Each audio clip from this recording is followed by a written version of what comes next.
है एवरीवन, स्वागत है आप सभी का मेरे YouTube channel learning academy by Varsha पर। तो जैसा कि आपको पता है कि 8 फरवरी को आपका सीटेट का एग्ज़ाम होने वाला है और आपकी तैयारियां अच्छी खासी चल रही होंगी, ऐसी मैं होप करती हूँ। और चलनी भी चाहिए क्योंकि अब आपके पास ज़्यादा समय नहीं है। आज 19 तारीख हो चुकी है, 19 जनवरी है आज। तो ज़्यादा समय नहीं है अब आपके पास में, ठीक है। अब हो सके तो जितना ज़्यादा अब आप रिवीजन ही करिएगा, कुछ भी नया पढ़ने की कोशिश ना ही करिएगा। बट फिर भी अगर किसी को लगता है कि वो 10 to 15 डेज़ में अगर इस एग्ज़ाम को कवर कर सकता है तो वो क्यों ना नई चीज़ें पढ़ ले। बट लेकिन अगर आपको पहले से ही चीज़ें आपने अच्छे से कर ली हैं तो आप उनका सिर्फ़ और सिर्फ रिवीजन ही करिए, ठीक है।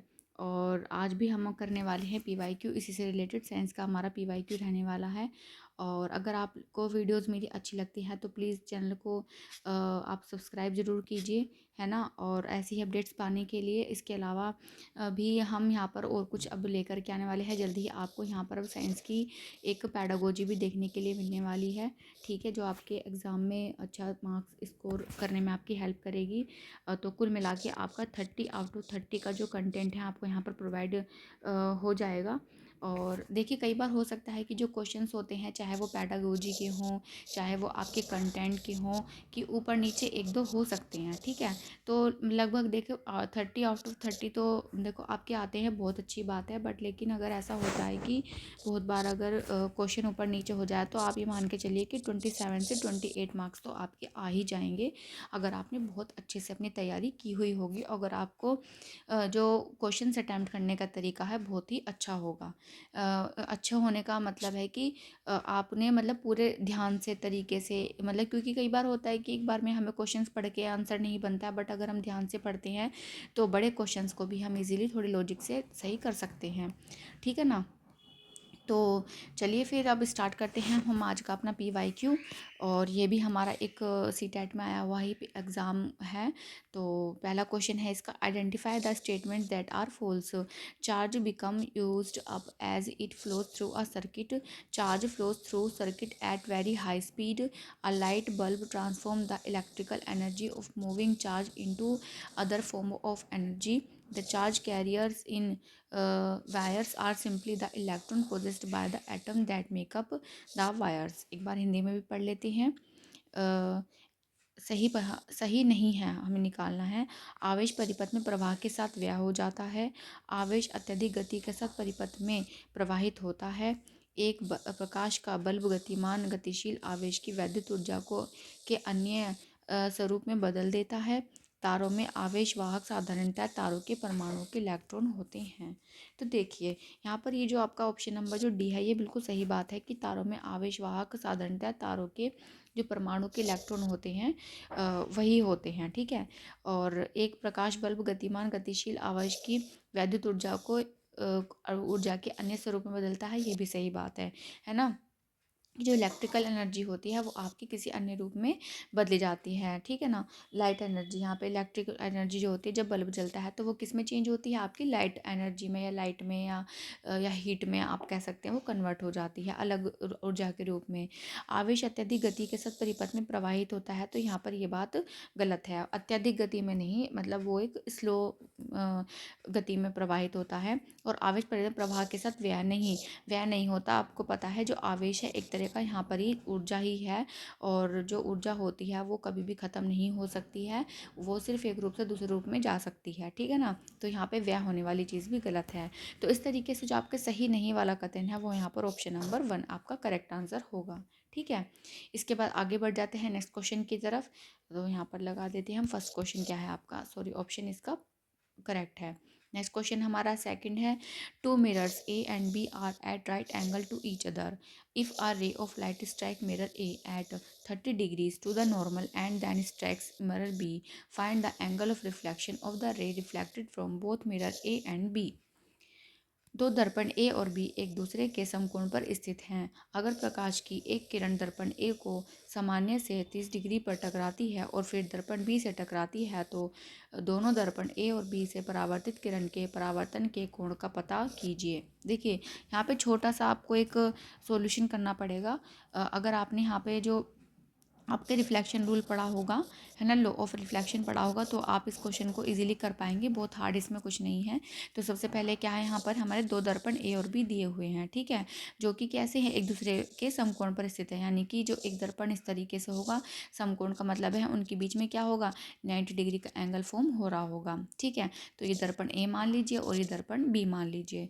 तो दोनों दर्पण ए और बी से परावर्तित, तो यहाँ पर है अगर अगर प्रकाश की एक किरण दर्पण ए को सामान्य से 30 डिग्री पर टकराती है, यानी कि मतलब आपने पढ़ा होगा कि जो लॉ ऑफ रिफ्लेक्शन होता है आपका, कि अगर यहाँ पे कोई सरफेस है और बीच में हम इसका ये नॉर्मल खींचा है, अगर कोई इंसिडेंट रे यहाँ पर आती है तो उसी एंगल से क्या है वो वापस चली जाती है। ये थीटा एंगल से अगर यहाँ पर आई है इंसिडेंट रे और जो रिफ्लेक्ट हो गई है यानी कि आर भी, वो उसी एंगल से हो जाएगी। तो इस तरह से ही यहाँ पर क्या होता है कि अगर 90 डिग्री यहाँ पर ये एंगल बन रहा है, तो जब वो यहाँ पर इस तरीके से 90 डिग्री के एंगल पर गिरेगा, ठीक है, पहली चीज़ तो वो मतलब अगर सीधा गिर रहा है 30 डिग्री के एंगल पर कुछ इस तरीके से, एक मिनट रुकिए मैं इसको दोबारा से ड्रॉ कर लेती हूँ।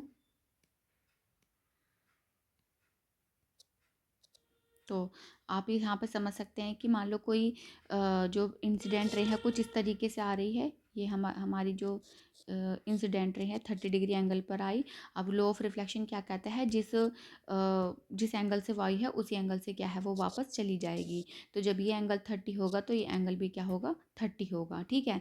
अब जब वो यहाँ से जाएगी वापस और बी से टकराएगी, तो यहाँ पर देखिए जो एंगल 90 होगा वो एक तरीके से क्या होगा, यहाँ पर वो 60 डिग्री एंगल पर, यानी कि 90 माइनस अगर हम 30 करेंगे तो वो 60 डिग्री के एंगल पर क्या होगा, फॉर्म होगा। यानी कि यहाँ पर जो इंसिडेंट होगी रे वो एक बार मैं कलर चेंज कर लेती हूँ, ये जो यहाँ पर ये जो बनेगी 60 डिग्री का बनेगा, और जब वो यहाँ से भी रिफ्लेक्ट हो जाएगी तो वो भी क्या होगा आपका 60 डिग्री होगा, है ना। कुछ इस तरीके से आपका, मैं इसको दोबारा से अच्छे से ड्रॉ करके आपको दिखाऊंगी तो आप समझ पाएंगे। ज़्यादा ही घिच-पिच हो गई है। देखिए यहाँ पर ये हमारा मिरर्स रखे हुए हैं अगेन, और यहाँ पर एक आती है रे, ए है, ये हमारा बी है, और यहाँ पर जब ये आती है तो इस एंगल से वापस चली जाती है, ठीक है।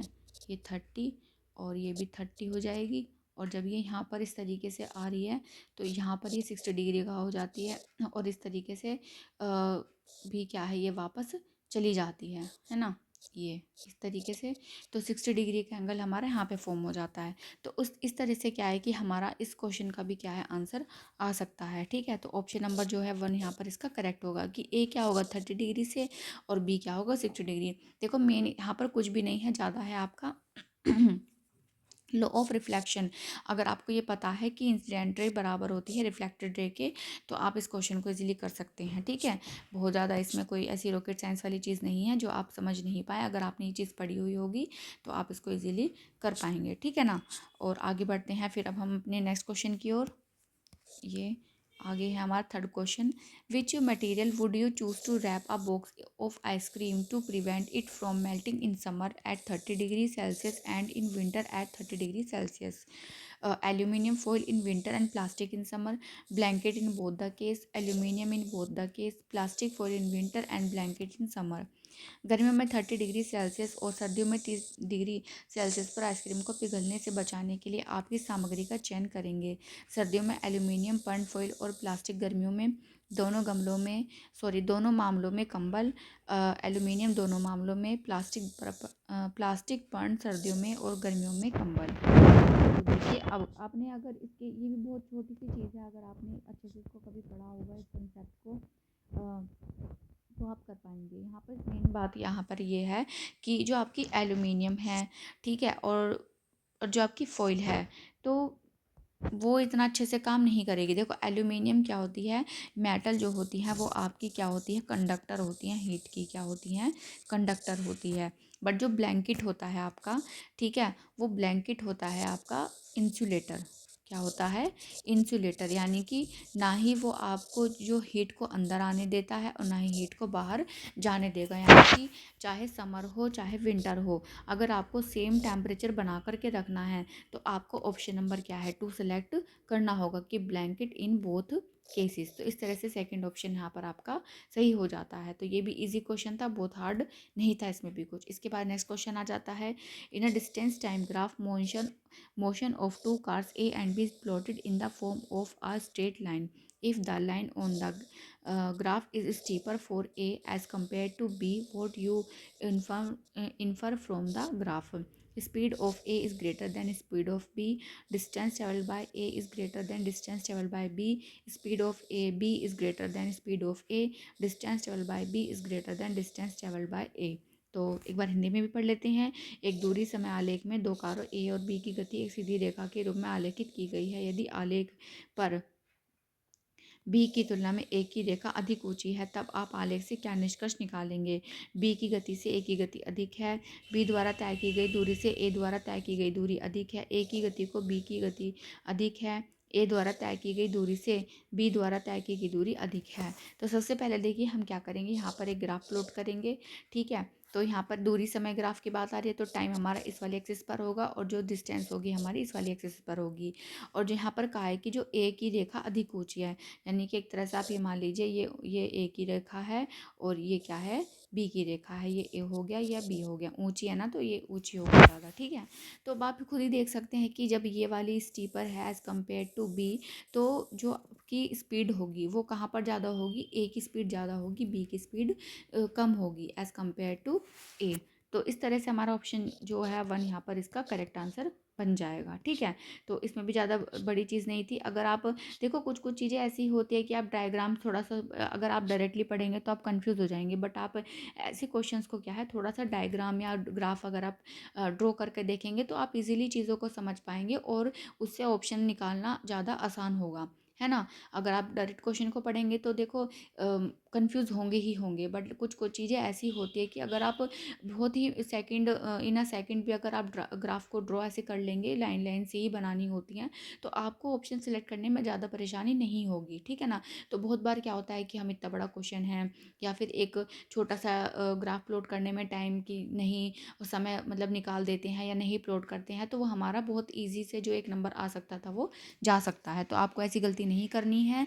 ठीक है, एक एक मिनट एक एक चीज़ बहुत इंपॉर्टेंट होती है हमारे एग्ज़ाम टाइम में, क्योंकि यही चीज़ें आपको क्या है, मैं देखो पी वाई क्यू कराने का यहाँ पर पर्पज़ क्या है, पी वाई क्यू कराने का पर्पज़ यही है कि आपको पता चले कि क्वेश्चंस का लेवल क्या है, और आपको जब आप अपने एग्ज़ाम में क्वेश्चंस कर रहे होंगे तो वहाँ पर जो आपका जो आपके ऊपर माइंड का जो प्रेशर है वो उसे आपको किस तरीके से मतलब मैनेज करना है उस प्रेशर को। बहुत बार क्या होता है, हम बहुत अच्छी तैयारी करके चलाते हैं बट फिर भी क्या होता है, हमारा जो एग्ज़ाम है वो अच्छा नहीं हो पाता। उसका रीज़न ये है कि हम उस प्रेशर को नहीं बना पाते हैं। तो आपको इस पर काम करना है। ऐसा नहीं है कि आपको नहीं आता, कुछ भी आता, वो सबको बहुत कुछ है, बट क्या होता है कि वो जो आपको 2-3 घंटे मिलते हैं उसमें आपको खुद को कैसे मैनेज किया है, आपका जो क्वेश्चन करने का तरीका है, अटैम्प्ट करने का तरीका है, मैक्सिमम स्कोर जो आप करेंगे उसको करने का जो तरीका है वो क्या है आपका। तो मेन यहाँ पर आपका प्रेशर को झेलना है।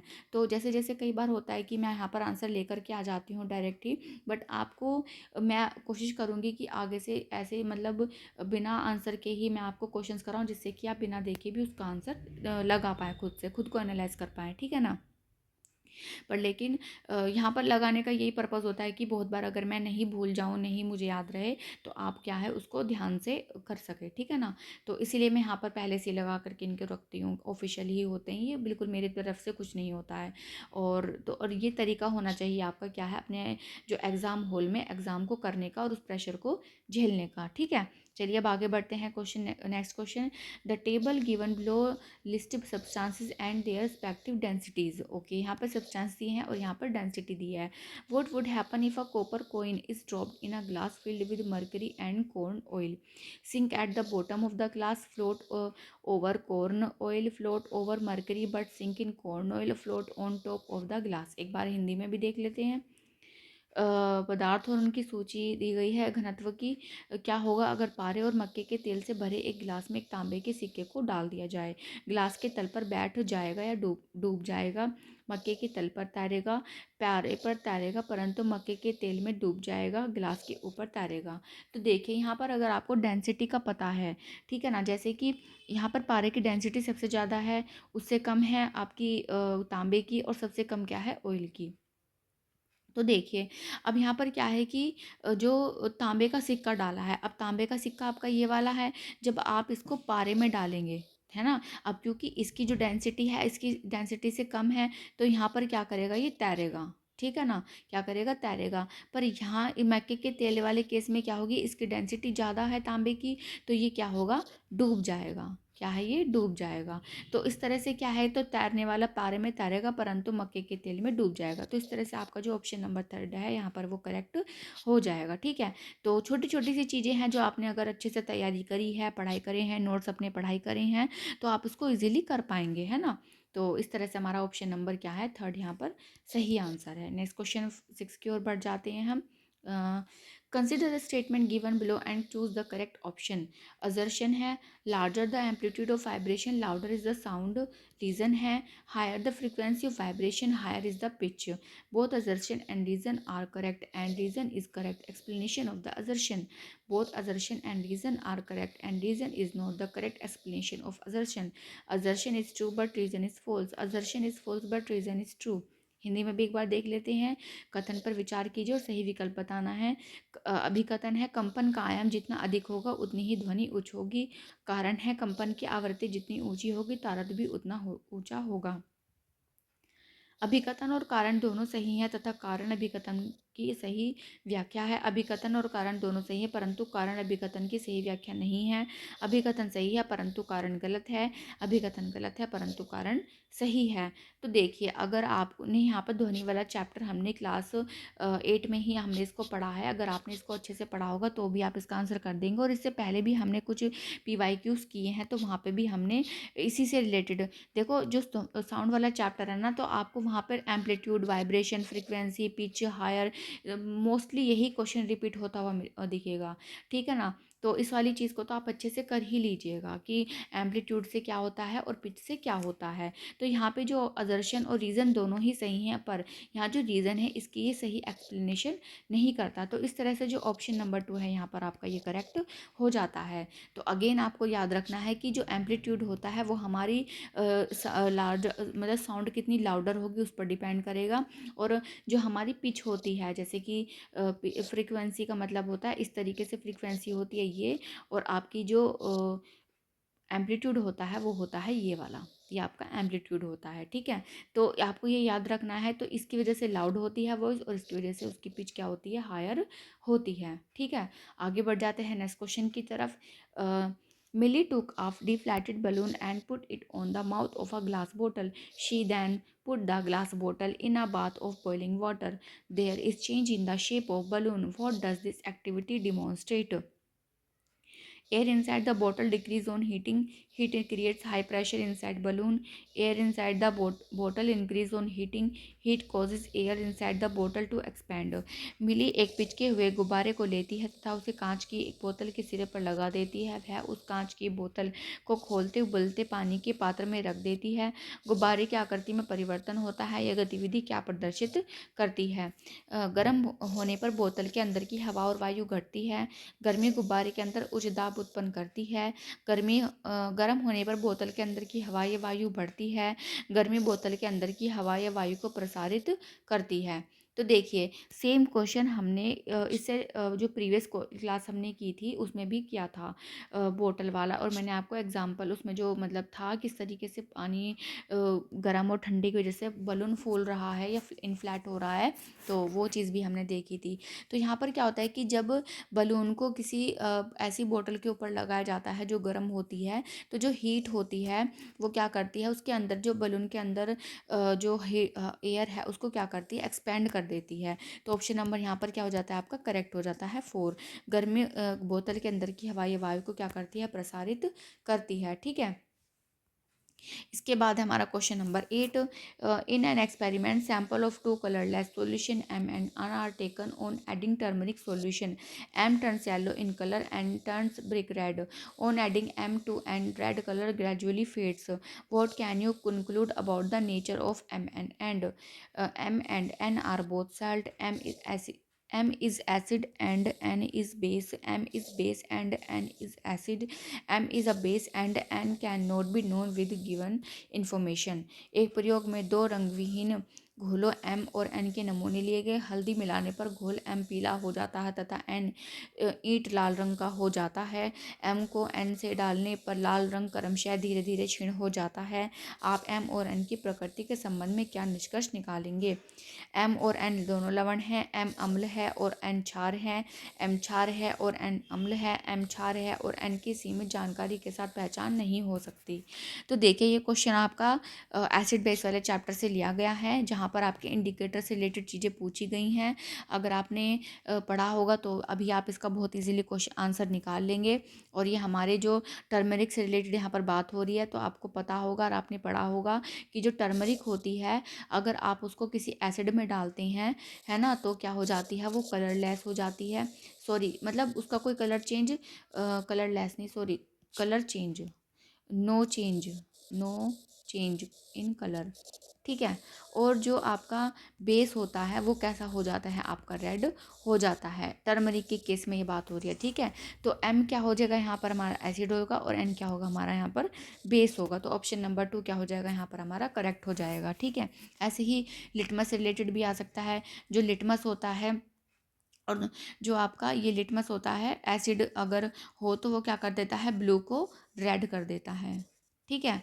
और अगर आपका जो लिटमस होता है, अगर बेस हो तो बेस को क्या करेगा, वो रेड को क्या कर देता है, आपका ब्लू कर देता है, अगर कोई बेस होता है तो, ठीक है। और इसके अलावा जो ये आपका टर्मरिक और लिटमस है, ये दोनों ही क्या हैं, आपके नेचुरल इंडिकेटर हैं। कैसे हैं ये, नेचुरल इंडिकेटर हैं। तो आपको ये चीज़ें भी क्या है यहाँ पर याद रखनी है, ठीक है। फिर नेक्स्ट क्वेश्चन की तरफ हम आगे बढ़ जाते हैं। Question number 9, identify the set which is not a food preservative.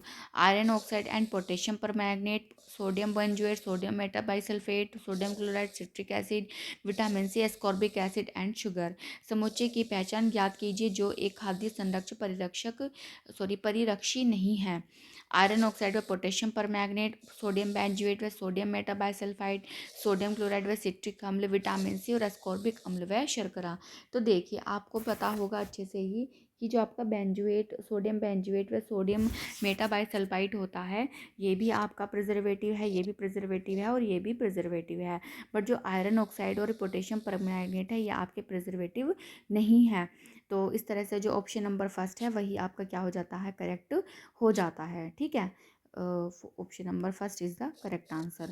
तो आयरन ऑक्साइड क्या होता है, जब आयरन यानी कि जो जंग लग जाता है ना, लोहे में जो जंग लग जाता है, तो जंग लगने के बाद वो क्या बन जाता है, आपका आयरन ऑक्साइड ही बन जाता है ना, आयरन ऑक्साइड। तो उस जंग को हम कहते हैं, तो जंग हमारा परिरक्षक हो नहीं सकता। पोटेशियम परमैंगनेट जो होता है, ये आपका एंटीसेप्टिक के रूप में यूज़ होता है। जैसे चोट वगैरह लग जाती है तो उसमें वहाँ पर उसको ठीक करने में उसका यूज़ किया जाता है।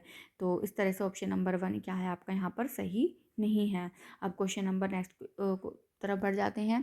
Which of the following set comprise only chemical change. यहाँ पर बस हमें केमिकल चेंज बताना है। Boiling of oil, breaking of mug, burning of paper, dissolving copper sulphate in water, digestion of food, cutting of paper, breaking of sorry हाँ, breaking of egg, boiling salt water, mixing ink in water, rusting of iron, burning of paper, cooking of food.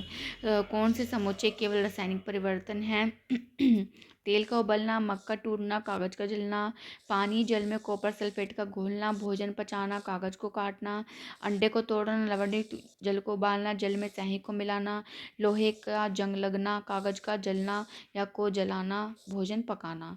तो देखिए बहुत easy है इस question का answer भी निकालना। कैसे, कि जहाँ पर भी कोई आपको नया प्रोडक्ट बनता हुआ दिख रहा है और वह आप क्या है, और आपका जो रिएक्शन है वो रिवर्सिबल नहीं है, वही आपका केमिकल चेंज है। तो आप यहाँ पर देखिए, बॉइलिंग वाटर आपका फिजिकल चेंज है, कट हो गया। Dissolving copper, digestion of food, ठीक है, but cutting of paper again गलत हो गया है। Breaking of egg, boiling salt water, mixing ink water, यहाँ पे भी कुछ भी नया प्रोडक्ट नहीं बन रहा है। Rusting of iron, burning of paper, cooking of food, ये इरिवर्सिबल प्रोसेस हैं और यही आपके क्या हैं, केमिकल चेंजेस हैं, ठीक है, इरिवर्सिबल प्रोसेस हैं ये आपके। इसके बाद है question number 11, consider the statement given below and choose the correct option. Assertion है, if an iron blade is put in a blue sulphate in a blue copper sulfate solution, copper will get deposited over the iron blade region, and the reactivity of iron is greater than that of copper, and hence copper is displaced from copper sulfate solution. Both assertion and reason are correct, and reason is the correct explanation of the assertion. Both assertion and reason are correct, and reason is not the correct explanation of the assertion. Assertion is true but reason is false, assertion is false but reason is true. तो देखिए यहाँ पर एक बार हिंदी में भी पढ़ लेते हैं पहले, जब हम इसके बारे में डिस्कस करेंगे थोड़ा सा। सही विकल्प बताना है हमें यहाँ पर। अभिकथन है, अगर एक लोहे के ब्लेड को नीले सल्फेट घोल में डाला जाए तो तांबा लोहे के ब्लेड पर जमा हो जाएगा। कारण है, तांबे की तुलना में लोहे की अभिक्रियाशीलता अधिक होती है, तभी कॉपर सल्फेट घोल से तांबा विस्थापित हो गया। तो आप यहाँ पर देखिए, अभिकथन और कारण दोनों सही है तथा कारण अभिकथन की सही व्याख्या करता है। कैसे? देखो, जब लोहे, पहली चीज़ तो यह कि वाला जो क्वेश्चन है ना आपका रिएक्टिविटी सीरीज से लिया गया है। देखिए अभी तक हमने जो भी हमारे PYQ हम कर रहे हैं, तो एक ना एक क्वेश्चन आपका रिएक्टिविटी सीरीज से मिल रहा है। तो मैं यहाँ पे से वेरी वेरी मोस्ट इंपॉर्टेंट इसे मार्क कर रही हूँ। तो आप इसको क्या है, अच्छे से रिएक्टिविटी सीरीज को याद कर लीजिएगा। मैं यहाँ पर भी एक इमेज अगेन ऐड कर दूँगी, उसे अच्छे से देखिएगा, उसका स्क्रीनशॉट लीजिएगा, तो भी आपको क्या है अच्छे से आप उस, अगर उससे रिलेटेड क्वेश्चन आता है तो आप कर पाएंगे। तो क्योंकि जो आयरन होता है वो कॉपर से पहले होता है रिएक्टिविटी सीरीज में, तो वो क्या कर देता है, उसको डिस्प्लेस कर देता है। और यहाँ पे देखो दिखा रखा है ना, अभिक्रियाशीलता दिखा है, तो कॉपर सल्फेट से तांबा विस्थापित हो गया है। तो इसलिए क्या है, ऑप्शन नंबर जो वहाँ यहाँ पर 1 दिया हुआ है वो बिल्कुल सही दिया हुआ है। ठीक है, अब मैं यहाँ पर क्या है एक इमेज ऐड कर रही हूँ जिससे आप इसको अच्छे से समझ पाएंगे रिएक्टिविटी सीरीज के से रिलेटेड भी। और चलिए पहले हम यहाँ पे इसको थोड़ा सा साफ़ कर देते हैं, बहुत ज़्यादा गंदा हो रहा था। तो देखिए यहाँ पर मैंने इमेज ऐड करी है। जब आयरन क्या करता है, कॉपर सल्फेट के सॉल्यूशन में डाला जाता है तो वो कॉपर अलग हो जाता है और वहाँ पर उसको डिस्प्लेस कर देता है। और ये किस तरह की रिएक्शन है, आपकी सिंगल डिस्प्लेसमेंट रिएक्शन है। ठीक है, तो ये बात थी आपकी क्वेश्चन से रिलेटेड। इसके अलावा जो रिएक्टिविटी सीरीज़ है आपको याद रखना है। तो कैसे होती है, potassium, sodium, calcium, magnesium, aluminium, zinc, iron, tin, lead, hydrogen, copper, mercury, silver, gold. तो ये आपकी रिएक्टिविटी सीरीज़ है, आपको इसे अच्छे से याद रखना है। ठीक है, इसका आप स्क्रीनशॉट ले लीजिए, ये जिससे कि आप अगर एग्ज़ाम में क्वेश्चन आता है तो आप उसे कर सकें। और ये जो मेटल होती हैं हाइड्रोजन से ऊपर हाइड्रोजन से ऊपर जो रिएक्शन मेटल्स होती हैं वो ज़्यादा रिएक्टिव होती हैं, और जो हाइड्रोजन से नीचे होती हैं वो लेस रिएक्टिव होती हैं हाइड्रोजन से। ठीक है, तो फुली आपने इसका वो ले लिया होगा, मैं इसे यहाँ से हटा देती हूँ। और अब बढ़ जाते हैं हम अपने नेक्स्ट क्वेश्चन की तरफ, यहाँ से हटा देते हैं। Question number 12, zinc powder is added to dilute hydrochloric acid in a test tube, what is expected to happen? Hydrogen gas is released, no reaction take place, test tube become cold, rapid reaction take place। Hindi में भी देख लेते हैं। Zinc जस्ता powder को प्रणाली में तनु hydrochloric अम्ल में डाला गया, क्या होना अपेक्षित है? हाइड्रोजन गैस उत्सर्जित होगी, कोई अभिक्रिया नहीं होगी, प्रक्रिया ठंडी हो जाएगी, तीव्र अभिक्रिया हुई। तो देखिए अगर पहली चीज़ तो यहाँ पर यह है, क्योंकि रिएक्टिविटी सीरीज़ की तरह जो जिंक है वो भी ऊपर आता है, तो ये रिएक्शन होगी। ठीक है ना, तो नहीं होने वाली जो कंडीशन है उसे हटा दीजिए। इसके अलावा जो यहाँ पर क्या होगा कि ये तीव्र अभिक्रिया है और प्रक्रिया ठंडी नहीं होती है इसमें। ठीक है, इसमें क्या होता है, गर्म होती है। तो ऑप्शन नंबर जो हमारा A और D है, यानी कि जो फोर्थ वाला है वो हमारा सही आंसर है, फोर्थ वाला सही आंसर है। और मैं आपको यहाँ पर इससे रिलेटेड एक दो चीज़ें और भी बता देती हूँ, क्योंकि जिंक क्या है, आपकी एक मेटल है। क्या है, मेटल। और जब कोई भी डाइल्यूट HCl या फिर H2SO4 जो भी आपके होते हैं, जब उनके साथ में मेटल रिएक्ट करता है तो आपका क्या बनता है, कोई भी साल्ट बनता है, और साथ में क्या होती है, हाइड्रोजन गैस छोड़ी जाती है। और वो जो रिएक्शन होती है वो कैसी होती है, एक्सोथर्मिक होती है। कैसी होती है, एक्सोथर्मिक होती है, यानी कि जो ऊष्मा है, जो हीट होती है वो क्या होती है, वहाँ से रिलीज़ होगी। और जब हीट रिलीज़ होगी तो वहाँ पे जो प्रक्रिया ठंडी नहीं होगी, गर्म होगी। तो ये चीज़ें आपको याद रखनी है। हो सकता है जो नेक्स्ट बार जो क्वेश्चन आपका आए वो इसी से रिलेटेड यहाँ पर आ जाए। ठीक है ना, तो यहाँ पर आपको ये याद रखना है। इसके अलावा जो ये भी क्वेश्चन पूछा जा सकता है कि जैसे पॉप साउंड करके आती है कोई, जब हम रिएक्शन करते हैं तो वो पॉप साउंड किसकी होती है, वो आपकी हाइड्रोजन गैस की होती है। तो आपको ये चीज़ भी याद रखनी है। तो क्वेश्चन किसी भी तरीके से आ सकता है, तो आपको हर तरह से क्या है चीज़ों को याद रखना है। अब क्वेश्चन आगे, नेक्स्ट क्वेश्चन देखते हैं अब हमारा क्या है। नेक्स्ट क्वेश्चन है, पहले इसको देख लेते हैं इंग्लिश में ही।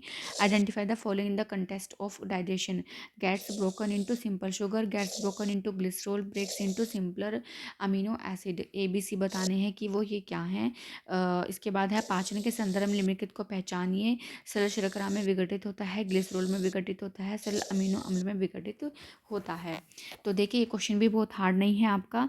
तो देखिए सरल शर्करा यानी कि अगर आपके जो सिंपल शुगर्स में होंगे तो वो क्या होगा आपका कार्बोहाइड्रेट्स होंगे। ग्लिसरॉल में विघटित क्या होता है, आपके फैट होती हैं। अमीनो एसिड में होता है आपके प्रोटीन होते हैं, ठीक है, प्रोटीन है। तो आप देखिए कार्बोहाइड्रेट, फैट और प्रोटीन, हमारा ऑप्शन नंबर जो थर्ड है इससे मैच कर रहा है। अगर आपको ग्लिसरॉल और ये इसके बारे में पता है, अमीनो एसिड के बारे में पता है, तो आप इस क्वेश्चन को इजीली कर सकते हैं। अगर आपने इससे पहले ये चीज़ें नहीं पढ़ी हैं तो आपके लिए फिर दिक्कत हो सकती है, तब आप कंफ्यूज हो सकते हैं, ठीक है ना। तो इस तरह से क्या है, ऑप्शन नंबर जो हमारा थर्ड है वो यहाँ पर सही बन जाता है। इसके अलावा इस क्वेश्चन से रिलेटेड मैं आपको एक दो चीज़ें और बता देती हूँ जो आपके एग्जाम में हेल्प कर सकती हैं।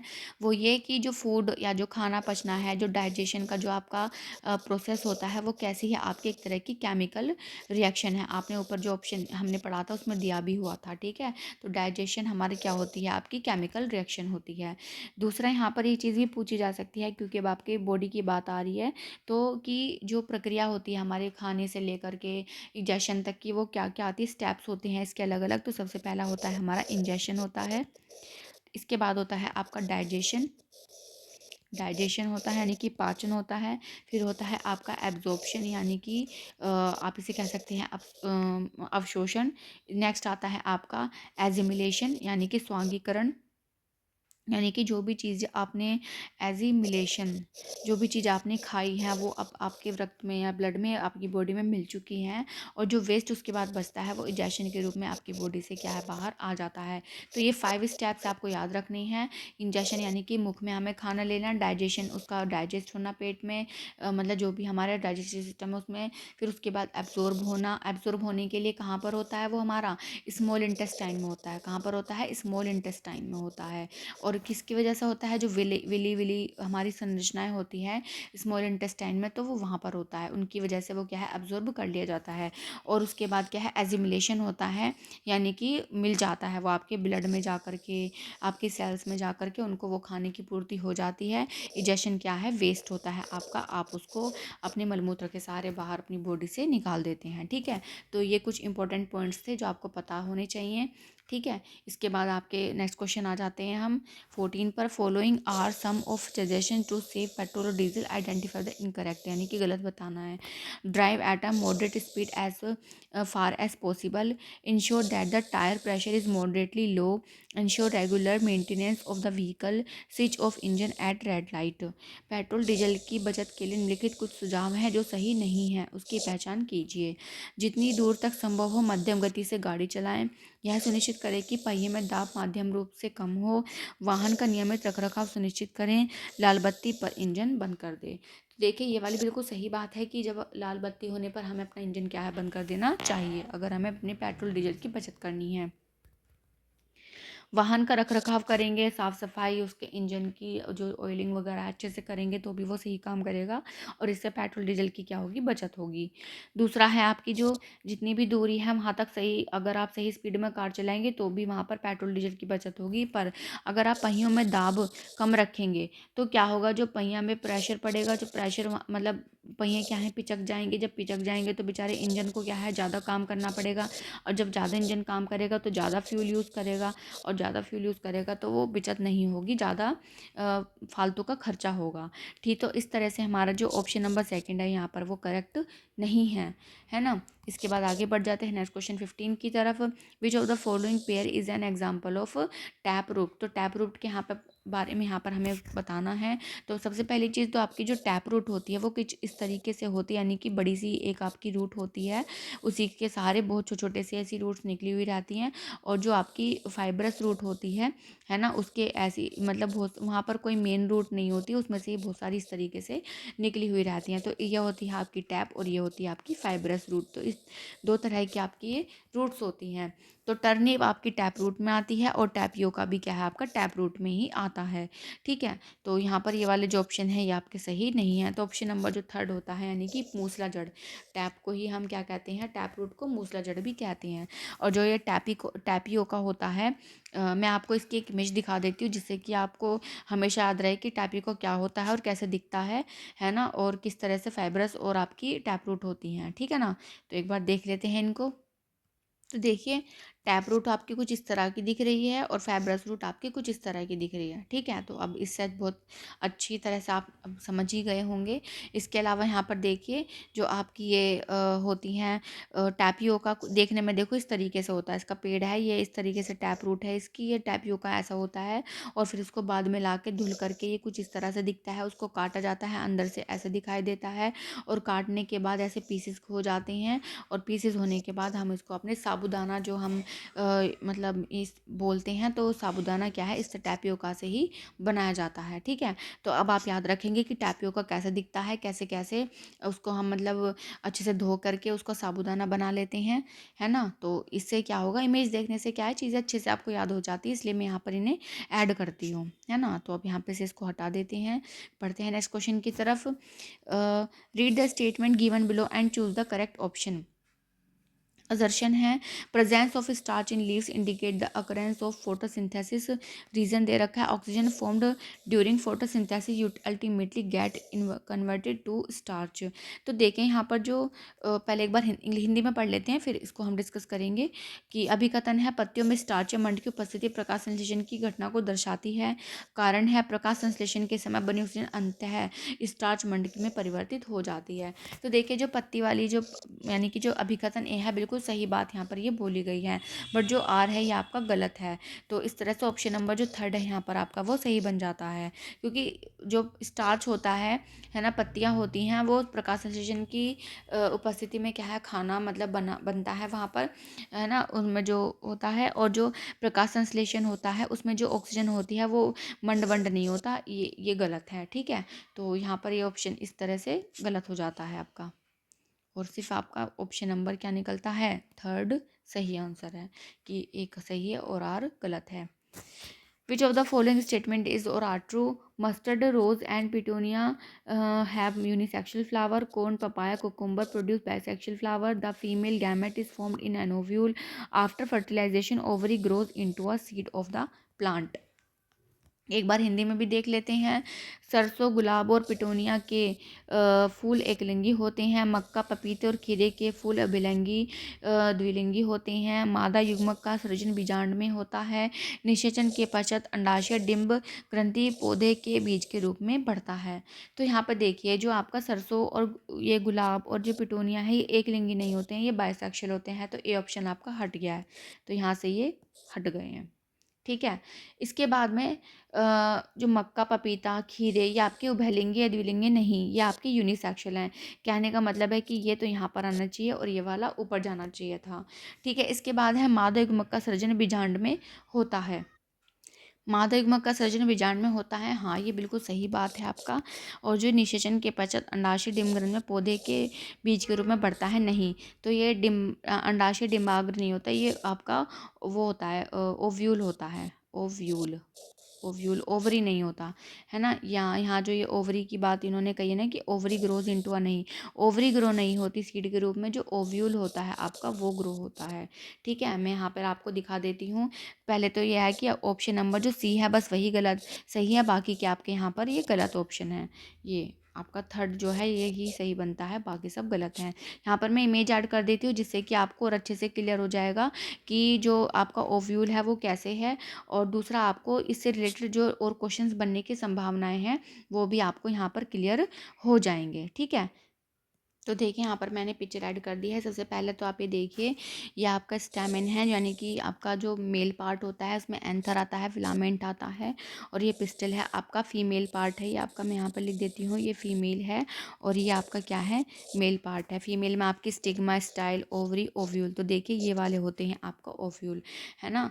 तो इस तरह से जब एंथर वहाँ से चल के आता है, मतलब और पोलिनेशन होता है वो यहाँ पर जाता है स्टिग्मा पर, फिर यहाँ से जा कर के यहाँ फर्टिलाइजेशन होता है, तो वो ओव्यूल क्या है, बाद में फल के रूप में कन्वर्ट हो जाता है।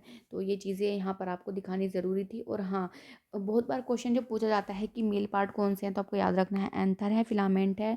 फीमेल पूछा जाता है कि कौन कौन से हैं। एक क्वेश्चन ये भी बन सकता है कि आपसे सीक्वेंस पूछा जाएगा फीमेल पार्ट्स का, कि पहले क्या क्या आता है।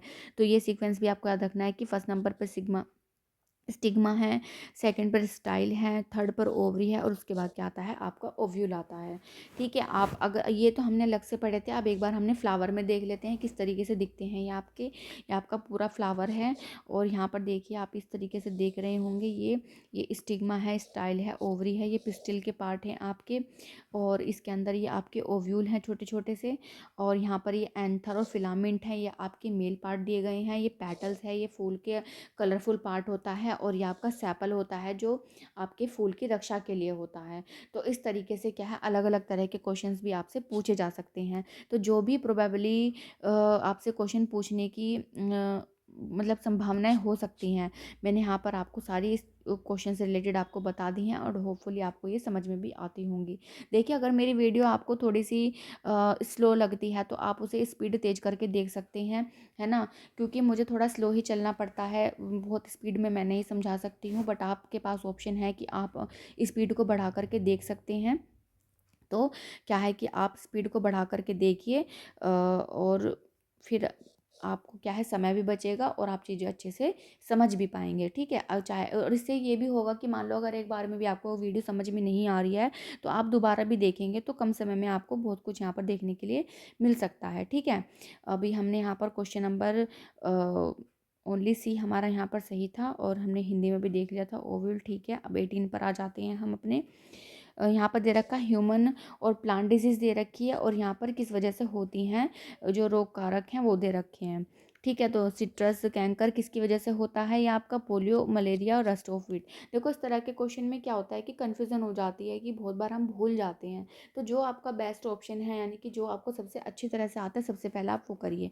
जैसे पोलियो होता है वायरस की वजह से, ठीक है, तो बी का फर्स्ट कहाँ पर है आपका, बी का फर्स्ट सिर्फ एक में दिया हुआ है, तो देख लो, और कहीं देखने की ज़रूरत ही नहीं है, कि है आपका ख़त्म हो गया क्वेश्चन। ठीक है, बट हम और भी देखते हैं। जो मलेरिया होता है ये आपका प्रोटोजोआ की वजह से होता है, सी का 4। जो रस्ट ऑफ व्हीट होता है, डी का है 3, यानी कि फंगी की वजह से होता है। और जो आपका सिट्रस कैंकर है, सॉरी, ये होता है आपका बैक्टीरिया की वजह से। ठीक है, तो इस तरह से ऑप्शन नंबर जो फर्स्ट है वो आपका यहाँ पर करेक्ट हो जाता है। ठीक है, तो अगेन याद रखना है आपको, सिट्रस विकार होता है जीवाणु की वजह से, पोलियो होता है विषाणु की वजह से, मलेरिया होता है प्रजीवाणु की वजह से, और गेहूँ की रस्ट होती है कवक यानी कि फंजाई की वजह से। तो यहाँ पर ये आपको याद रखना है। इससे रिलेटेड भी आपको और चीज़ें मैं आपको यहाँ पर बता देती हूँ, जिससे कि आपको आगे दिक्कत ना आए किसी भी क्वेश्चन को या किसी भी तरह की जो ऑप्शन को अटैम्प्ट करने में। तो देखिए यहाँ पर मैंने इमेज ऐड कर दी है, तो आपको पता होना चाहिए वायरस से होने वाली डिजीज़ होती हैं common cold, influenza, dengue fever, AIDS. Bacteria से है टाइफाइड फीवर है, कोलेरा, ट्यूबरक्लोसिस, एंथ्रेक्स। फंजाई से होता है many common infectious disease. Protozoa से होती है मलेरिया, कालाजार। वॉर्म से होता है वॉर्म इन्फेक्शंस, और एलिफेंटियासिस हो जा सकता है। स्लीपिंग सिकनेस होती है आपकी वो है ट्राइपोसोनामास होता है। सार्स होता है वायरस की वजह से, कालाजार है इसकी वजह से है acne, AIDS, dengue fever, malaria, brain fever, chicken pox, polio. तो ये सारे आपको क्या है डिजीज़ आपको याद रखनी है कि किसकी वजह से होते हैं, आपके जो इनके एजेंट्स होते हैं वो क्या होते हैं। ठीक है, तो क्वेश्चन किसी भी तरीके से पूछा जा सकता है, तो आपको यहाँ पर क्या है इन्हें याद रखना होगा। तो अब इन्हें यहाँ से अब क्या है हटा देते हैं। ठीक है, चाहे तो आप स्क्रीनशॉट ले सकते हैं। अब मैं इनको यहाँ से हटा दे करके अब नेक्स्ट क्वेश्चन की तरफ बढ़ जाते हैं। हिंदी में भी हमारा ऑप्शन नंबर क्या है यहाँ पर 1 सही हो जाएगा। नेक्स्ट क्वेश्चन है हमारा 19 को पढ़ते हैं। अब 19 में क्या हुआ है, identify the following on the basis of given information. A है A Are vascular tissues for the transportation of water and nutrient in plants. Are vascular tissue that transport food in plant are tiny pores present on surface of leaves. दी गई सूचना के आधार पर पहचानना है हमें। पौधों में जल एवं पोषकों के परिवहन के लिए संवहन ऊतक हैं। ऐसे संवहन ऊतक होते हैं जो कि पौधों में भोजन पहुंचाते हैं। पत्तों की सतह पर उपस्थित सूक्ष्म छिद्र होते हैं। देखो थोड़ा बहुत भी अगर आपने इसका पढ़ा होगा ना, बहुत इजीली कर लोगे। और देखो सबसे पहले सूक्ष्म पत्तों के पीछे जो सूक्ष्म छिद्र होते हैं उन्हें हम स्टोमेटा कहते हैं। तो स्टोमेटा यहाँ पर आपके दो ऑप्शन में है, तो ये वाले तो हट गए हैं। ठीक है, इसके अलावा अगर आपको पता होगा कि जल और पोषक तत्वों का जो परिवहन होता है वो आपका होता है, जल और पोषक तत्व होते हैं आपके जाइलम के द्वारा। ऐसे संवहन पौधों भोजन के लिए होता है आपका फ्लोएम। ठीक है, भोजन के लिए होता है आपका फ्लोएम, सॉरी फ्लोएम, फ्लोएम। तो फ्लोएम वाला बी फ्लोएम, तो यहाँ पर दिया हुआ है सेकंड, यानी कि सेकंड आपका, सॉरी ये सेकंड आपका सही हो जाएगा। देखो क्वेश्चन ना अटेम्प्ट करने के, देखो अब देखो मैं आपको बता रही हूँ, मैंने पढ़े हुए भी हैं तभी मैं थोड़ा सा कंफ्यूज हो रही हूँ। आप भी हो सकते हैं, है ना, आपका तो ऊपर तो प्रेशर रहने वाला है। तो आपको क्या करना है, तो जो चीज़ें आपको अच्छे से आती हैं पहले उसे ही अटेम्प्ट करो, ठीक है ना।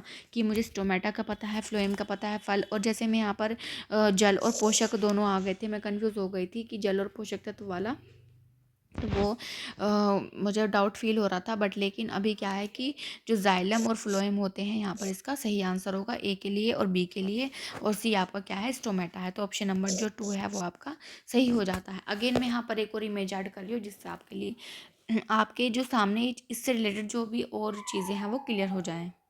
तो देखिए मैंने यहाँ पर इमेज ऐड कर दी है। तो जाइलम हो रहा है यहाँ पर, ये 1 वे का ट्रांसफ़र हो रहा है, और फ्लोएम है आपका यहाँ पर 2 वे ट्रांसफ़र हो रहा है। और यहाँ पर जो स्टोमेटा है, देखिए जब ये ओपन होते हैं तो स्टोमेटा ऐसे लिखता है, और जब स्टोमेटा बंद होते हैं तो वो इस तरीके से हो जाता है। वो ग्रीन कलर के जो है क्लोरोप्लास्ट है, ये साइड में सेल वॉल दी गई है, ये बड़ा सा जो पार्ट है ये वैक्यूल्स है, और ये जो है अलग से दिया हुआ है ये आपका क्या है, न्यूक्लियस है। ठीक है, तो इस तरीके से आपके स्टोमेटाज होते हैं, और उनकी जो वर्किंग है कुछ इस तरीके से है। और ये देखिए वाटर और मिनरल्स का, देखो यहाँ पर था ना, हमने पढ़ा था ऊपर अभी अपने क्वेश्चन में, आप देख सकते हैं यहाँ पर। पहले मैं इसको हटा देती हूँ एक बार, तब आप अच्छे से देख पाएंगे। देखिए जल एवं पोषक तत्व है ना, वाटर एंड मिनरल्स। तो देखिए आप यहाँ पे इस तरीके से ऊपर जा रही हैं, और जो खाना होता है वो 2 वे का काम होता है, ठीक है ना। तो इस तरीके से क्वेश्चन भी पूछा जा सकता है कि 1 वे 2 वे, इस तरीके से। तो आपको याद रखना है जाइलम यानी कि जे फॉर जल, फ्लोएम एफ फॉर फल, है ना। फल यानी कि फल खाने के लिए, ताकत लेने के लिए, दोनों तरफ आगमन हो रहा है, जल एक तरफ से ही जा रहा आउट करके, तो इस तरीके से वो काम कर रहे हैं। चलिए अब यहाँ से इसको भी साफ़ कर देते हैं और इसको हटाते हैं, क्योंकि अब इसका काम हो चुका है। अब बढ़ते हैं नेक्स्ट क्वेश्चन की तरफ। क्वेश्चन नंबर है हमारा 20। Which of the following statement is incorrect with respect to plant and animal cells? Cell membrane is present in both animal and plant. Cell wall is present in plant. एक minute. Cell wall is absent in plant cell while present in animal cell. Plastids are present in plant cells only. Cytoplasm is present in both animal and plants. तो हमें incorrect की बात करनी है। यहाँ पर हम देख सकते हैं कथन में से पौधों एवं पशुओं की कोशिकाओं के संबंध में सही नहीं है। कोशिका झिल्ली पशु और पौधों दोनों में उपस्थित होती है। कोशिका भित्ति पौधों की कोशिका में अनुपस्थित होती है, जबकि पशु कोशिका में उपस्थित होती है। लवक केवल पौधों की कोशिकाओं में उपस्थित होते हैं। कोशिका द्रव्य पशु एवं पौधों दोनों की कोशिकाओं में उपस्थित होता है। तो देखिए यहाँ पर ये बात सही है, जो साइटोप्लाज्म है, कोशिका द्रव्य है, वो दोनों में होगा, बिल्कुल सही बात है। जो प्लास्टिड्स होते हैं वो आपके केवल किस में होते हैं, प्लांट्स में होते हैं। जो ग्रीन पार्ट होता है, उनका कलरफुल पार्ट होता है, वो आपका उसी में ही होता है, तो वो वहीं पर ही पाए जाते हैं। कोशिका भित्ति जो है सिर्फ आपकी कोशिका में अनुपस्थित होती है, पौधों में और पशुओं में उपस्थित होती है, जबकि ये स्टेटमेंट गलत है। जो आपकी सेल वॉल होती है वो प्लांट में तो प्रेजेंट होती है, जबकि एनिमल में क्या होती है, वो अब्सेंट होती है। तो यहाँ पर ये इन्होंने उल्टा लिख दिया है। दूसरा यानी कि नेक्स्ट आखिरी में दिया हुआ है कि जो आपकी झिल्ली होती है पशु और पौधों दोनों में उपस्थित है। हाँ ये सही बात है। जो मेम्ब्रेन होती है वो दोनों में होती है, पर दोनों के पास नहीं होती, वो केवल किसके पास होती है, वो होती है केवल आपके प्लांट के पास में। तो इस तरह से जो ऑप्शन नंबर जो सेकेंड है वो यहाँ पर आपका क्या करेक्ट है। आगे बढ़ते हैं नेक्स्ट क्वेश्चन 21 की तरफ। 21 में that of statement represent a correct understanding about nature of science. तो नेचर ऑफ साइंस के बारे में बताना है। All scientific ideas are discovered and tested by controlled experiments. When a theory has been supported by a great deal of scientific evidence, it becomes law. Scientific ideas are tentative and can be modified or disproved. Science is a creative field and scientists need imagination to carry out their work. अगर आपको याद आ रहा होगा ना, अगर आप continue मेरे साथ जुड़े हुए हैं, तो इससे पहले हमने एक PYQ करा है। मुझे याद नहीं वो कौन सी क्लास में, but as it is question वहाँ पर यही बिल्कुल यही ऑप्शन के साथ ऐसे ही क्वेश्चन पूछा गया है। तो आप देख सकते हैं कि PYQ करने का कितना बड़ा फ़ायदा आपको मिलने वाला है, कि अगर आपने हो भी सकता है कि 4 से 5 क्वेश्चन है ना एज इट इज़ आपको अपने पेपर में देखने के लिए मिल जाए, है ना, जो आपका 8 फरवरी को होने वाला है। तो यही चीज़ें होती हैं कि अगर आप कंटिन्यू पढ़ाई करते हैं, है ना, चीज़ों को ध्यान से देखते समझते हैं, तो कहीं ना कहीं देखो चीज़ें आपको बेनिफिट ज़रूर करती हैं। ऐसा नहीं है कि आपने पढ़ा और कुछ भी आपका कहीं भी कुछ भी फ़ायदा नहीं हुआ। चाहे एक ही क्वेश्चन का फ़ायदा हो, बट कंटिन्यूटी एक ऐसी चीज़ होती है, वो कहीं ना कहीं आपको हेल्प कर ही जाती है। ठीक है, तो आपको यहाँ पे क्या याद रखना है, देखते हैं एक बार हिंदी में भी पढ़ लेते हैं पहले इस क्वेश्चन को। विज्ञान की प्रकृति की सही समझ को निम्नलिखित में से कथनों का कौन सा समुच्चय सही दर्शा रहा है। सभी वैज्ञानिकों विचार उपायों को नियंत्रित प्रयोगों द्वारा खोजा एवं परखा जाता है। जब भी किसी थ्योरी सिद्धांत का बड़ी मात्रा में वैज्ञानिक प्रमाणों द्वारा समर्थन किया गया हो, तब वह नियम कानून बन जाता है। वैज्ञानिक विचार अंतिम प्रायोगिक होते हैं और इनको रूपांतरित तथा अस्वीकृत किया जा सकता है। विज्ञान एक सृजनात्मक क्षेत्र तथा वैज्ञानिकों को अपने कामों को क्रियान्वित करने के लिए कल्पना की आवश्यकता होती है। तो देखिए ऑप्शन नंबर जो आपका डी और सी है, यहाँ पर बिल्कुल सही बात कही गई है। जो आपका बी और ए ऑप्शन है, ये मतलब सही नहीं है। देखो सही नहीं से मतलब है कि देखो यहाँ पे ये वर्ड आ गया ना कि नियंत्रित, तो नियंत्रित तो नहीं है, मतलब वहाँ तो अनलिमिटेड एक्सपेरिमेंट्स हमें करने पड़ते हैं साइंटिस्ट को। और यहाँ पर जो वैज्ञानिक प्रमाण समर्थन, यह एक कानून नहीं, कानून का तो मतलब ही नहीं है। विज्ञान और कानून तो बहुत अलग अलग चीज़ हो गई है। तो इस तरह से जो ऑप्शन नंबर जो थर्ड होता है आपका यहाँ पर, वो करेक्ट हो जाता है। ठीक है ना।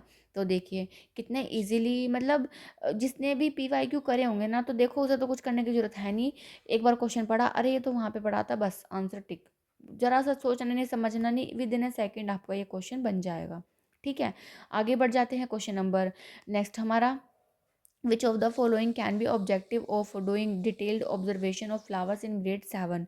To identify flower parts, to help instill a sense of empathy for plants, to prepare students for understanding of pollination, to appreciate diversity of flowers around, to observe xylem and phloem closely. तो हिंदी में भी देख लेते हैं एक बार। निम्नलिखित में से क्या सातवीं श्रेणी में फूलों का विस्तृत अवलोकन करने के उद्देश्य हो सकते हैं। तो क्या उद्देश्य हो सकते हैं, देखते हैं। फूलों के भागों की पहचान करना, पौधों के लिए समानुभूति की भावना को मन में बैठाने में सहायता करना, परागण की समझ के लिए विद्यार्थियों को तैयार करना, आसपास के फूलों की विविधता की सराहना करना, दारू या जाइलम और पोषवाह फ्लोएम का निकटता से अवलोकन करना। तो देखिए फूलों के भागों की पहचान करना, देखो कोई टीचर है, अब वो बच्चों को उसने क्या है, टीचर ने पढ़ाया उसके फ्लावर के बारे में, अच्छे से बता दिया, दिखा दिया, बट अगर जब वो उसको गार्डन में या पर फील्ड में लेकर के जाता है, तो क्या होता है कि बच्चे वहाँ पर अपनी जो साइंसेस का प्रयोग कर रहे हैं, लर्निंग वहाँ छू के देख रहे हो, उसको सूंघ के देख रहे हैं, है ना, डिफरेंट डिफरेंट चीज़ों को वहाँ पर ऑब्जर्व कर रहे हैं। तो फूलों की भाग की क्या कर रहे हैं, वो पहचान कर रहे हैं। बिल्कुल सही बात है। तो ऑप्शन नंबर ए आपका यहाँ पर ठीक है। ये पौधों के लिए देखो समानुभूति के लिए यहाँ पर ये सही नहीं बैठ रहा है, क्योंकि साइंस का पर्पस वहाँ पर समानुभूति, देखो हम ही चाहते हैं कि बच्चे नेचर की रिस्पेक्ट करें, बट यहाँ पर ये उतना अप्रोप्रिएट नहीं बैठ रहा है। ठीक है, पर परागकण की समझ के लिए बिल्कुल वहाँ पर वो देखेंगे, पोलिनेशन की जो मतलब किस तरीके से हो रहा है उसको समझ करेंगे, आसपास के फूलों देखेंगे कि देखो यहाँ पे पीला फूल है, लाल फूल है, पिंक है, ये इस फूल को ये कहते हैं, इस फूल को ये कहते हैं, इसकी पत्तियाँ इस तरह की हैं, इस तरह की महक आ रही है। और दूसरा यहाँ पर देखो जाइलम पुष्पवाह के निकटता से, और जैसे बच्चों को हम फूल तोड़ के दिखाएंगे, उसके अंदर देखेंगे, है ना, तो बच्चा ये भी समझेगा कि किस तरीके से जो उसके अंदर की जो टिश्यूज़ हैं, सेल्स है, वो काम कर रही हैं। तो जो ऑप्शन नंबर ACE है आपका, यहाँ पर वो क्या है, आपका करेक्ट बन जाता है, यानी कि ऑप्शन नंबर सेकंड में आपका ACE है। ठीक है। तो ऑप्शन नंबर सेकंड क्या है यहाँ पर आपका करेक्ट हो जाता है। ठीक है, आगे बढ़ते हैं नेक्स्ट क्वेश्चन की तरफ। Ethical validity in science curriculum means inclusion of how concept of science evolve over time, conveying significant and scientifically correct content, dilution of content as per the cognitive level of children, promoting the value of honesty, objectivity, etc. विज्ञान पाठ्यचर्या में नीतिपरक वैधता का अर्थ है कैसे विज्ञान की संकल्पनाएं समय के साथ विकसित होती हैं, जिसका समावेश विशिष्ट एवं वैज्ञानिक रूप से सही विषय वस्तु को व्यक्त करना, बच्चों के संज्ञानात्मक स्तर के अनुसार विषय वस्तु को हल्का करना, सत्यवादिता, वस्तु आदि मूल्यों को प्रोत्साहित करना। तो देखो यहाँ पर एथिकल वैल्यूज़ की बात हुई, एथिकल एथिकल जब बात आ गई है नीति परक की, तो वहाँ पर आपको क्या करना है कि मतलब सत्यवादिता, वस्तुनिष्ठता, मूल्य आ गए हैं आपके वहाँ पर, तो उस तरीके से आपका यहाँ पर ये ऑप्शन सही हो जाता है। देखिए बाकी सब यहाँ पर सही है, ऐसा नहीं है कि ये भी गलत है, बट जो यहाँ पर ये वर्ड दिया गया है ना नीति परक वैधता या एथिकल वैलिडिटी, तो उसके हिसाब से जो ये सत्यवादिता या जो मूल्य वाले शब्द आए हैं यहाँ पर ये बिल्कुल सही आपका ऑप्शन बिठा रही हैं। तो इस तरह से जो ऑप्शन नंबर 4 है वो यहाँ पर आपका सही हो जाता है। कई बार होती है ना कुछ ऐसी टर्म्स होती हैं, हमें उनके हिसाब से ही आंसर को चूज़ करना होता है पेडागोजी में, तो आपको वही ध्यान रखना है। ठीक है, आगे बढ़ जाते हैं नेक्स्ट क्वेश्चन की तरफ। रौनक फौज given a task of watching the moon rise from his terrace for 15 days. Identify the correct inference made by Ronak based on his observation. Moon rise from the east always after sunset.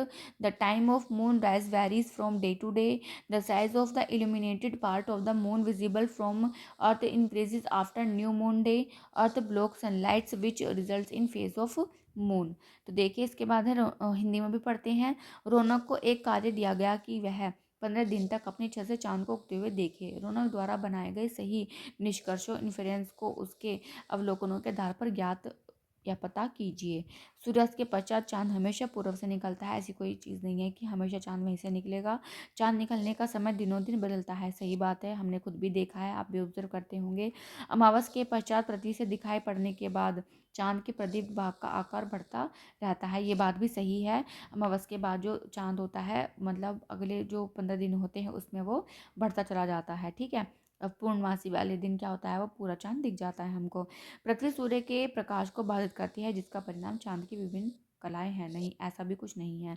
तो जो B और सी वाला option है यहाँ पर आपका ये correct हो जाता है। ठीक है, ये भी बहुत बेसिक सा क्वेश्चन था आपके मतलब जो डेली लाइफ से रिलेटेड था, तो आप इसे भी मतलब इजीली समझ ही गए होंगे और ज़्यादा मेहनत इसमें भी नहीं करनी पड़ी। तो बी और सी यहाँ पर आपका सही आंसर है।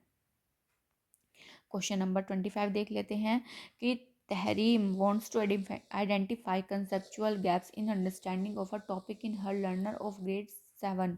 Which of the following strategy is best suited for this?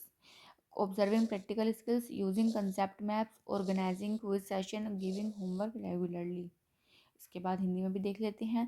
Tahreem कक्षा 7 के अपने शिक्षार्थियों में एक विषय की समझ की संप्रत्य व्यक्तियों की पहचान करना चाहती है। निम्नलिखित में से कौन सी योजना इसके लिए सर्वथा उपयुक्त है? प्रायोगिक कौशलों का अवलोकन करना, संकल्पना मानचित्र का उपयोग करना, प्रश्नोत्तरी सत्रों का आयोजन करना, नियमित रूप से गृह कार्य देना। तो समझ में संप्रत्य रिक्तियाँ, देखो ये वाली जो चीज़ है, ये वाली चीज़ हो सकती है आपकी संकल्पना मानचित्रों का प्रयोग करके। ठीक है, जैसे कि आपका कंसेप्ट गैप यानी कि आ रही हैं टॉपिक में किसी भी लर्नर के, तो वो क्या करेगी, ऑब्जर्विंग स्किल देखो यहाँ पर ये काम नहीं करेगी। ठीक है ना, और ऑर्गेनाइजिंग क्विज क्विज का भी यहाँ पर कोई खेल नहीं होगा कि जो गैप्स हो रहे हैं। फिर गिविंग होमवर्क होमवर्क का भी यहाँ पर कोई रोल नहीं है। तो using concept map is the correct answer. ठीक है, तो यहाँ पर ये आपका सही आंसर हो जाता है।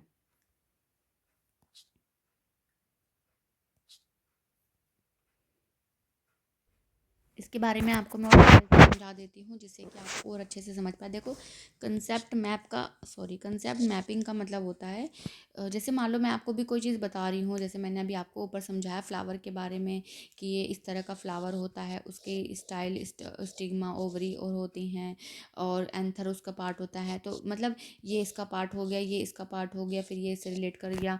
तो ये जो मैं आपको फ्लो डायग्राम या चार्ट्स इस तरीके से बना रही हूँ, मैं आपको कोई टॉपिक समझा रही हूँ या कोई आप भी अपने स्टूडेंट को समझाएंगे, उसे समझ में नहीं आएगा, तो ये चीज़ें क्या करेंगी वहाँ पर कंसेप्ट मैप्स जो होते हैं उसको समझाने में ज़्यादा हेल्पफुल होते हैं as compare to other options. ठीक है, तो यहाँ पर ये इस तरीके से होता है। तो ये चीज़ भी मैंने आपको बता दिया। बढ़ जाते हैं हम अपने नेक्स्ट क्वेश्चन की तरफ। ओके, 26 है, following are some of give use on open book question for assessment. It encourage all student to read all book thoroughly and memorise them. देखो मेमोराइज वाला शब्द जहाँ जाए वो तो वहीं गलत है, बस इसे तो यहीं के यहीं ख़त्म कर दो। It reduces fear of assessment in student. Okay, it gives full of opportunity to students to explore the book. It doesn't help to gauge the conceptual understanding of the student. आकलन के लिए खुली पुस्तक प्रश्नों पर निम्नलिखित मत है। यह सभी समस्त विद्यार्थियों के सभी पुस्तकों को पूर्णतः संपूर्ण रूप से पढ़ने एवं कंठस्थ करने के लिए प्रेरित करता है। नहीं, कंठस्थ नहीं कराना हमें। ओके, यह विद्यार्थियों में आकलन के भय को कम करता है। सही बात है, हमारा पर्पस बच्चों को बुक देने का यही है कि वहाँ पे उनका जो डर है, वो फियर है, वो ख़त्म हो जाए। यह विद्यार्थियों को पूर्ण अवसर देते हैं पुस्तक का अन्वेषण करने के लिए। हाँ, हम ये भी अच्छी चीज़ है, एक पॉजिटिव बात यहाँ पर बोली गई है, तो ये भी ठीक है। यह विद्यार्थियों की संकल्पनात्मक समझ को मापने में सहायता नहीं करते, तो ये वाला भी यहाँ पर नेगेटिव है, तो ये भी गलत है। तो ऑप्शन नंबर जो हमारे यानी कि बी और सी जहाँ पर है वही हमारा सही आंसर होगा। ठीक है, बी और सी इज़ द करेक्ट आंसर। तो यहाँ पर इसे अब जो फालतू की चीज़ें हैं उन्हें हटा देते हैं ये, और इस तरह से हमारा जो इसका जो ऑप्शन है वो सेकंड करेक्ट बन चुका है। नेक्स्ट क्वेश्चन की तरफ बढ़ जाते हैं अब हम अपने। तो काफ़ी बड़ा क्वेश्चन है, बट हमें डरना नहीं है, हमें ये भी पढ़ना है। ठीक है, देखते हैं क्या है इस क्वेश्चन में। The following paragraph is taken from class 7 science text book discovery of silk. Okay, silk के बारे में यहाँ पर बताया गया है, तो हमें उसको अच्छे से पढ़ना है। The exact time of discovery of silk is perhaps unknown. According to an old Chinese legend, the Empress Si Lung-chi was asked by the Emperor Huang Ti to find the cause of the damaged leaves of mulberry trees growing in their garden. The Empress found white worms eating up mulberry leaves. She also noted that they were spinning shiny cocoons around them. Accidentally, a cocoon dropped into her cup of tea and a tangle of delicate thread separated from the cocoon. Silk industry began in China and was kept a closely guarded secret for hundreds of years. Later on, traders and travelers introduced silk to other countries. The route they traveled is still called the Silk Route. What are the objectives of science teaching learning that are fulfilled by including the above in the textbook? To develop a historical perspective, to develop an appreciation of how incident or ideas given rise to discovery, to develop a holistic understanding of science, to include a fun element in science। एक बार हिंदी में पढ़ लेते हैं, वैसे English में शायद आपको समझ में आ गया होगा, बट फिर भी एक बार हिंदी में देख लेते हैं क्या यहाँ पर बोला गया है। कि कक्षा 7 की विज्ञान के पाठ्य पुस्तक से लिया गया है। यह गद्यांश और रेशम की खोज के ऊपर है। रेशम की खोज का सटीक समय संभवतः अज्ञात है। एक प्राचीन चीनी किंवदंती के अनुसार सम्राट हुआंग टी ने सम्राज्ञी सी लुंग ची से अपने बगीचे में उगने वाले शहतूत के वृक्षों की पत्तियों के क्षतिग्रस्त होने का कारण पता लगाने के लिए कहा था। साम्राज्ञी ने पाया कि सफ़ेद कृमि शहतूत की पत्तियों को खा रहे थे। उन्होंने यह भी देखा कि कृमि अपने इर्द गिर्द चारों ओर चमकदार कोकून बुन लेते थे। संयोग से एक कोकून उनके चाय के प्याले में गिर गया और कोकून में से नाजुक धागों का गुच्छा पृथक हो गया। रेशम उद्योग चीन में आरंभ हुआ और सैकड़ों वर्षों तक इसे कड़ी पहरेदारी में गुप्त रखा गया। बाद में यात्रियों और व्यापारियों ने रेशम को अन्य देशों में प्रचलित किया। जिस मार्ग से उन्होंने यात्रा की थी उसे आज भी सिल्क रूट कहते हैं। विज्ञान के अध्यापन या अधिगम के कौन से उद्देश्य हैं जिनकी पूर्ति उपरोक्त के पाठ्य पुस्तक में समावेश के साथ होती है? ऐतिहासिक परिदृश्य को विकसित करना। हाँ, सही बात है कि कोई चीज़ कैसे हुई है, कैसे नहीं हुई, पास्ट उसका क्या था, क्या उसकी हिस्ट्री थी, तो हाँ, यहाँ पर हमारा ऐतिहासिक परिदृश्य विकसित हो सकता है। यह समझ विकसित करने के लिए कि कैसे घटना विचारों ने नई वस्तुओं को जन्म लिया। बिल्कुल सही बात है कि अब बच्चे जब उसकी थोड़ी बेसिक कि कहाँ से हुई, कैसे हुई समझते हैं, तो वो अच्छे से उसको क्या है रिलेट कर पाते हैं, चीज़ों को समझ पाते हैं। एक स्टोरी उनके माइंड में चल रही होती है। ठीक है, विज्ञान के साकल्यवादी समग्र समझ को विकसित कर के लिए साकल्यवादी यानी कि होलिस्टिक अंडरस्टैंडिंग ऑफ साइंस। हाँ, बिल्कुल सही बात है, ये भी बिल्कुल सही है कि ओवरऑल जब हम चीज़ों को हमारे सामने होती हैं तो हम क्या करते हैं, अच्छे से उनको समझ पाते हैं। आनंददायक तत्वों को सम्मिलित नहीं। तो देखो, जब बच्चा अच्छे से पढ़ेगा, चीज़ों को समझेगा, इमेजिनेशंस उसकी होगी तो आनंद खुद ही हो जाएगा। उसे ज़बरदस्ती हम आनंद के लिए मतलब इंक्लूड नहीं करेंगे। तो जो ऑप्शन नंबर आपके यहाँ पे जो स्टेटमेंट ए बी सी है यही सही है आपके। तो ए बी सी आपका फोर्थ में दिया गया है, तो ऑप्शन नंबर जो यहाँ पे आपका 4 है वो सही बन जाता है। ठीक है ना, तो आपको समझ में आ गया। और अगर आपको याद हो, अगेन अगर आपने मेरे साथ मेरी PYQs भी देखी हैं तो आपको वहाँ पे सेम क्वेश्चन मिलेगा। मतलब सेम से मतलब है कि सेम तरीके वाला। यही पैराग्राफ तो नहीं है, बट पैराग्राफ दूसरा दिया हुआ है। आई थिंक किसी साइंटिस्ट के ऊपर दिया हुआ है वो, कि उन्होंने किसी चीज़ की खोज की थी और उस तरह से उन्होंने खोज की हुई है, तो उसके ऊपर वो दिया हुआ और सेम ऑप्शंस वहाँ पर भी दिए हुए हैं। तो अगर आप ध्यान से देखेंगे तो वो क्वेश्चन भी ऐसा ही है। तो मैं इसलिए आपको बार बार कहती हूँ कि प्लीज़ आप अपनी पढ़ाई में ढील नहीं करिए, आपको कहीं ना कहीं चीज़ें हेल्प ज़रूर करती हैं, है ना। तो अब आप देखिए कि ये क्वेश्चन हल्का सा रीड करते ही, इसके ऑप्शंस को देखते ही मैं तुरंत समझ गई थी कि ये आपका पहले जैसी आपकी क्लास हुई है उसी में से एक इस तरह से ही पूछा गया है। तो इसी तरह से हो सकता है कि जो आपका भी पेपर हो यहीं कहीं से 2-4 क्वेश्चन बन करके आ जाएँ, या उसके जैसे से कोई दूसरे क्वेश्चन आ जाए। ठीक है। अब क्वेश्चन नंबर नेक्स्ट की तरफ बढ़ देते हैं। A grade 7 teacher organise a debate on topic of destruction of animal habitat due to encroachment in her classroom. What is not the purpose of having this kind of activity. यानी कि गलत बताना है हमें कि क्या गलत है। Helps in arriving at one correct opinion about the problem of encroachment. encourage student to put forth their views without fear of criticism. Help in developing multiple perspective in children on encroachment. Can be used in assessment of children. Hindi में देखते हैं। एक 7वीं श्रेणी की शिक्षिका का अतिक्रमण के कारण वन्य जीवों के प्राकृतिक वास निवास स्थान का विध्वंस के विषय पर विवाद का अपनी कक्षा में आयोजन करती है। कौन सा इस प्रकार की गतिविधियों को करने का उद्देश्य नहीं है। अतिक्रमण की समस्या के संबंध में एक समय पर एक सही समय पर मत पहुंचना में सहायता करता है। बिना आलोचना के भय के बच्चों को अपने विचारों को आगे रखने के लिए प्रोत्साहित करता है। ये सही बात है। अतिक्रमण पर बच्चों में बहुप्रदर्शियों को विकसित करने में सहायता, ये भी सही है। बच्चों के आकलन में प्रयोग किए जा सकते हैं, ये भी ठीक है। बट यहाँ पर ये वाली जो बात है, एक सही मत पर पहुँचना, यहाँ पर ये नेगेटिव सा है थोड़ा सा, या फिर मोस्ट अच्छा सा नहीं है ये हम कह सकते हैं। तो इसलिए ऑप्शन नंबर जो 1 है यहाँ पर इसका सही आंसर बन जाएगा। ठीक है। तो आप इस तरीके से क्या है अपने आंसर का अगेन आंसर निकाल सकते हैं। ठीक है। और जब आप वीडियो देखते हैं तो आप वीडियो को, अगर आपको पसंद आती है तो आप वीडियो को लाइक भी करिए। ठीक है। और अपने दोस्तों तक शेयर भी करिए। चलिए अब नेक्स्ट क्वेश्चन देख लेते हैं एक बार। Which of the following are the recommendation according to NCF 2005 for the upper primary stage science curriculum. Relating science concept to real life situation, giving direction information, definition description, creating situation for student to construct their own knowledge, doing only extend learning and avoiding textbook as much as possible। देखिए, एक बार हिंदी में पढ़ लेते हैं फिर इसको हम डिस्कस करते हैं। निम्नलिखित में से कौन सी राष्ट्रीय पाठ्यचर्या रूपरेखा 2005 के अनुसार उच्च प्राथमिक स्तर के विज्ञान पाठ्यक्रम की प्रस्तावनाएं हैं। वास्तविक जीवन की परिस्थितियों के साथ विज्ञान संकल्पनाओं का संबंध, बिल्कुल सही बात है। NCF तो कहता ही है कि रियल सिचुएशन से रिलेट करो, रियल परिस्थितियों से मिलाओ, जीवन की दैनिक दिनचर्या से मिलाओ, बच्चे उसको सीखें, समझे, रिलेट कर पाएँ, तो बिल्कुल सही बात है।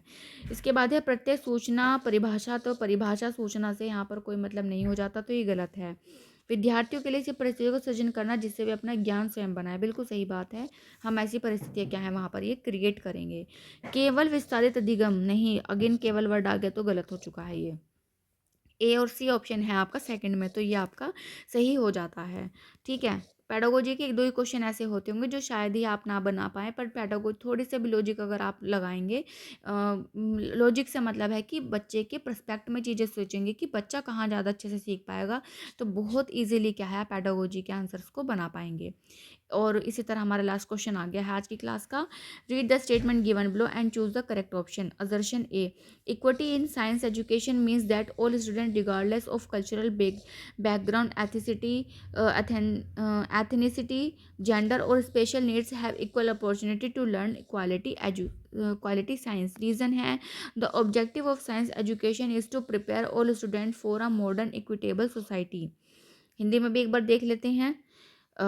विज्ञान शिक्षा में समता का अर्थ होता है कि सभी विद्यार्थियों के पास उनकी सांस्कृतिक पृष्ठभूमि, नृजातीयता, लिंग अथवा विशेष आवश्यकताओं को ध्यान में रखे बिना उत्कर्ष विज्ञान सीखने के लिए समान अवसर हों।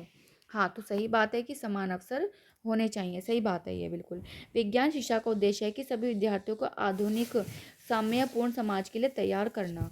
तो मतलब ये भी आपका सही है, बट इसकी जो एक्सप्लेनेशन है एक हिसाब से नहीं दी गई है।